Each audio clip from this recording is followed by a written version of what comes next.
Selamat sore semuanya. Perkenalkan, aku Raya, perwakilan dari kelompok kami. Di sini kami akan menjelaskan tugas besar pemrograman berbasis objek dengan tema yang kita ambil program sistem perpustakaan. Next. Di sini anggota kelompok kami ada saya sendiri, Muhammad Raya Ramadan, Fitrat Nazila, dan Christian Brian. Next.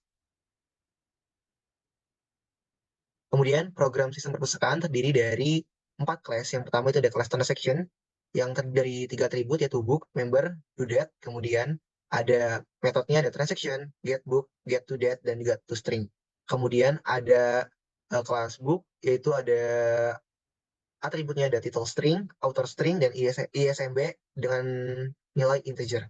Kemudian ada metodenya itu ada book, get author, get ISBN, dan to string. Kemudian di atribut member itu di kelas member atributnya itu ada name dengan nilai string, dan kemudian member ID dengan nilai yang integer. Kemudian ada metodenya member, get name, get member ID, dan to string. Kemudian yang terakhir ada library sebagai kelas pusatnya atau kelas parentnya. Itu book, dengan nilai list book. Kemudian membernya ada atributnya member dengan nilai list member. Kemudian ada atribut transaction dengan list transaction. Kemudian di bawahnya itu ada metodenya dalam metode library add book. Kemudian ada add member, add transaction, find book, view all book. Kemudian ada view all member. Next. Selanjutnya ada kelas book. Di kelas book sendiri terdapat tiga atribut, yaitu title, author, sama ISBN. Kemudian di sini menggunakan variabel instance yang bersifat private, yang berarti kelas ini hanya dapat diakses di kelas book itu sendiri. Kemudian mereka menyimpan informasi tentang judul, penulis, dan nomor ISBN dari buku. Selanjutnya ada public book sebagai metodenya. Ini adalah konstruktor kelas book yang menerima 3 parameter, yaitu title, author, dan ISBN. Saat objek dibuat, konstruktor ini akan dijalankan untuk menginisialisasi nilai dari variabel instant sesuai dengan nilai parameter yang diterima. Next. Kemudian ada metode setter getter, di mana di sini menggunakan public string get title, public string get author, dan public integer get ISBN. Ini adalah metode getter atau penyedia nilai yang digunakan untuk mengakses nilai dari variabel instant title, author, dan ISBN secara terpisah di luar kelas. Kemudian ada override. Override ini menggunakan public string to string, di mana metode ini di-override dari kelas objek untuk memberikan representasi string dari objek book. Metode ini mengembalikan string yang berisi informasi tentang judul, penulis, dan nomor ISBN dari buku. Boleh di next. Selanjutnya ada transaction.java, di mana Java ini menggunakan java.text.simpledate format dan java.utildate, di mana ini digunakan untuk memformat dan menguraikan tanggal dan waktu dalam representasi string tertentu. Dan date ini digunakan untuk mempresentasikan titik waktu tertentu seperti tanggal dan waktu saat ini. Lalu menggunakan ada metode public class transaction, di mana public class transaction ini adalah konstruktor kelas transaction yang menerima 3 parameter, objek book, objek member, dan objek date atau sebagai tanggal jatuh tempo. Ketika objek transaction dibuat, konstruktor ini akan menginisiasi nilai dari variabel instance book, member, dan due date sesuai dengan nilai yang diberikan. Lalu selanjutnya ada metode transaction, di mana metode transaction ini terdiri dari book, member, dan date due date ini. Konstruktor ini merupakan kelas transaction yang menerima 3 parameter, yaitu seperti tadi objek, member, dan date sebagai tanggal jatuh tempo. Ketika transaction dibuat, konstruktor ini akan menginisiasi nilai dari variabel instant book, member, dan due date sesuai dengan nilai yang telah diberikan. Kemudian ada metode getBook, di mana metode getBook ini memiliki public member get member dan public date get due date. Metode-metode ini merupakan getter atau penyedia nilai yang digunakan untuk mengakses nilai variabel instant book, member, dan due date secara terpisah dari luar kelas transaction. Selanjutnya ada override, di mana override ini menggunakan string to string. Ini adalah metode yang di-override dari kelas objek untuk memberikan representasi string dari objek transaction. Metode ini menggunakan simple date format untuk memformat tanggal dari due date menjadi format day, month, dan year, dan mengembalikan string yang berisi informasi tentang judul buku, nama anggota, dan tanggal jatuh tempo transaksi. Selanjutnya adalah kelas member Java, di mana kelas ini berisikan 2 atribut, yaitu nama dan member ID. Di sini kelasnya menggunakan private string name dan private string ID, di mana variabel string ini merupakan atribut dari kelas member. Variabel ini menyimpan nama anggota, dan member ID akan menyimpan ID unik dari setiap anggotanya. Kemudian terdapat setter getter. Sebelumnya terdapat method member, di mana ini akan menjadi konstruktor class member yang menerima dua parameter, yaitu nama dan ID anggota. Ketika objek member dibuat, konstruktor ini akan dijalankan untuk menginisialisasi nilai dari variable instance, nama dan member ID sesuai dengan nilai yang diberikan. Kemudian ada setter getter, yaitu public string get name dan public integer get member ID. Metode ini merupakan getter atau penyedia nilai yang digunakan untuk mengakses nilai dari variable instance, nama dan member ID secara terpisah dari luar kelas member. Kemudian ada override menggunakan public string to string, di mana metode ini akan di-override dari kelas objek untuk memberikan representasi string dari objek member. Metode ini mengembalikan nilai string yang berisi informasi tentang nama dan ID anggota dari objek member. Selanjutnya boleh dilanjutkan teman-teman saya. Oke, di sini saya akan menjelaskan library untuk Java. Di sini pertama itu ada import Java util ArrayList, kemudian ada import Java util list. Itu perintah import ini itu memungkinkan kita untuk menggunakan class ArrayList untuk menyimpan data secara dinamis dan antarmuka untuk mempresentasikan daftar objek dalam Java.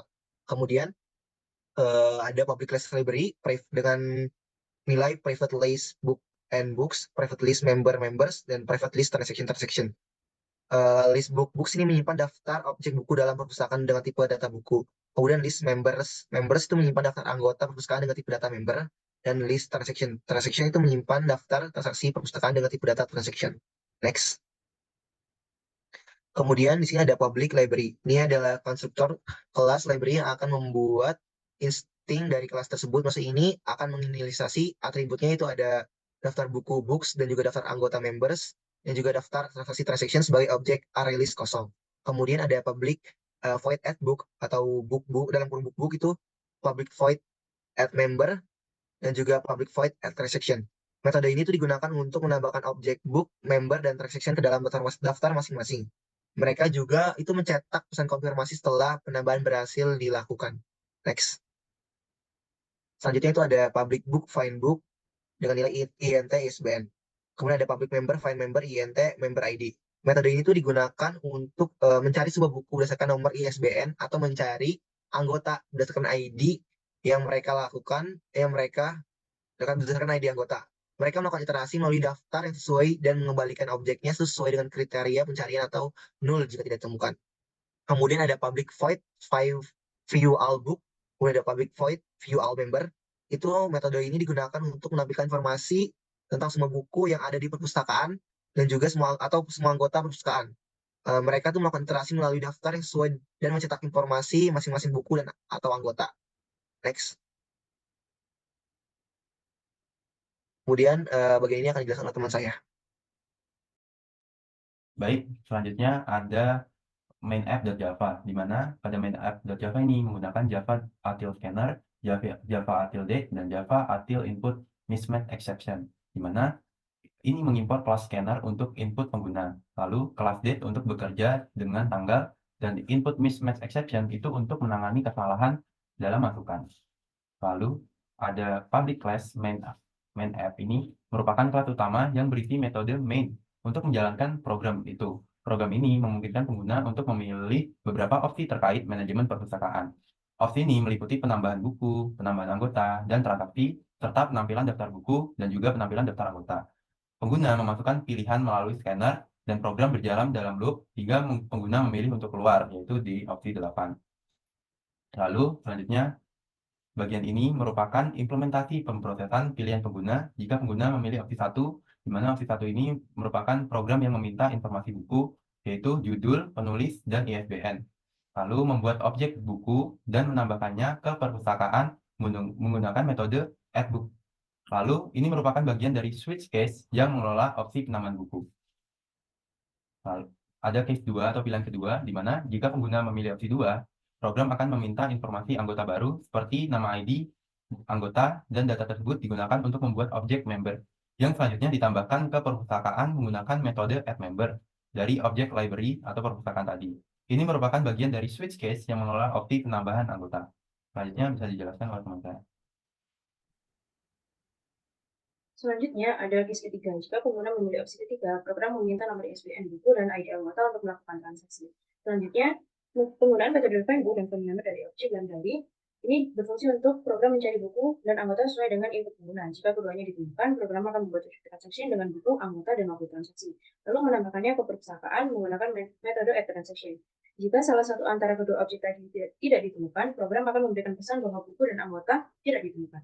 Next. Kemudian ada case keempat, yaitu di mana program menampilkan informasi semua buku dalam perpustakaan menggunakan metode view all books dari objek library. Kemudian case kelima, di mana program akan menampilkan informasi semua anggota perpustakaan menggunakan metode view all members dari objek library. Kemudian ada case keenam, di mana program meminta nomor ISBN buku untuk pencarian, kemudian menggunakan metode find book dari objek library untuk mencari buku. Jika buku ditemukan, program akan mencetak judul buku, dan jika tidak, maka program akan mencetak bahwa buku tidak ditemukan. Selanjutnya bisa dilanjutkan oleh teman-teman. Terima kasih. Oke, di sini saya akan menjelaskan case 7, yaitu jika pengguna memilih opsi 7, program meminta ID anggota untuk pencarian menggunakan metode find member dari objek library.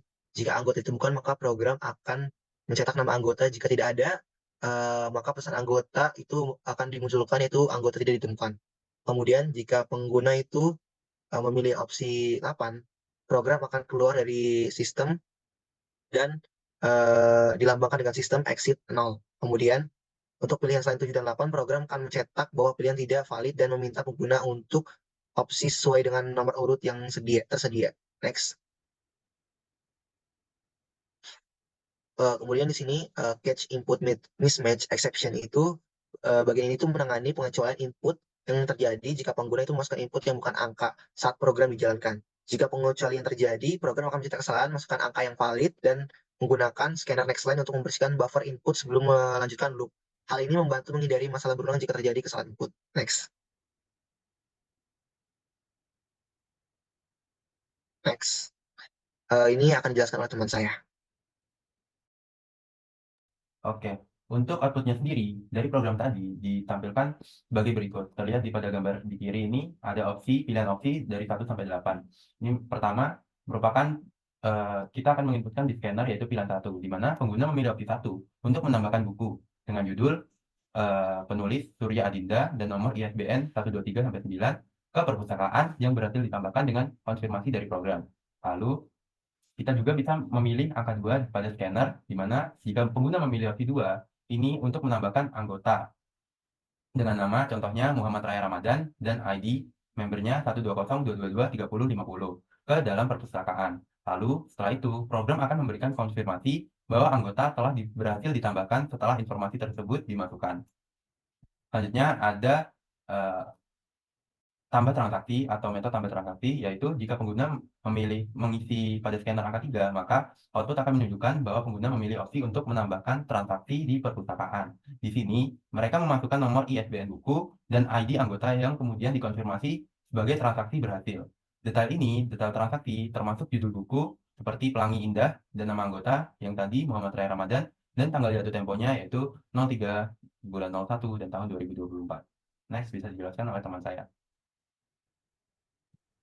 Selanjutnya adalah contoh output apabila kita memilih opsi lihat semua buku. Output ini akan menampilkan semua informasi tentang beberapa buku yang ada, termasuk judul, penulis, dan nomor ISBN pada setiap buku. Di sini terdapat 3 buku yang ditampilkan dengan detailnya masing-masing. Kemudian ada contoh output dari lihat semua anggota, di mana output ini akan menampilkan 3 anggota perpustakaan dengan nama dan ID-nya masing-masing. Diperoleh melalui opsi jika kita memasukkan opsi 5, yaitu lihat semua anggota, di program manajemen perpustakaan setelah penggunaan. Next. Kemudian opsi ke-6 yaitu cari buku. Output yang akan muncul adalah hasil pencarian buku berdasarkan ISBN, contohnya 1654789. Kemudian buku akan ditemukan dengan judul karya Salempa dalam library.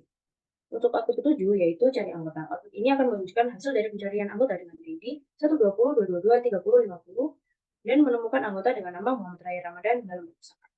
Selanjutnya bisa dilanjutkan oleh teman saya. Oke, di sini ada pilihan opsi keluar yaitu di angka 8.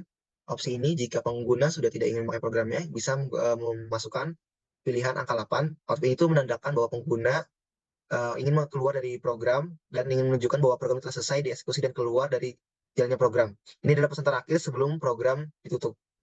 Next. Oke, sekian presentasi dari kelompok kami. Kurang lebihnya mohon maaf. Terima kasih atas perhatiannya. Selamat tinggal. Bye-bye.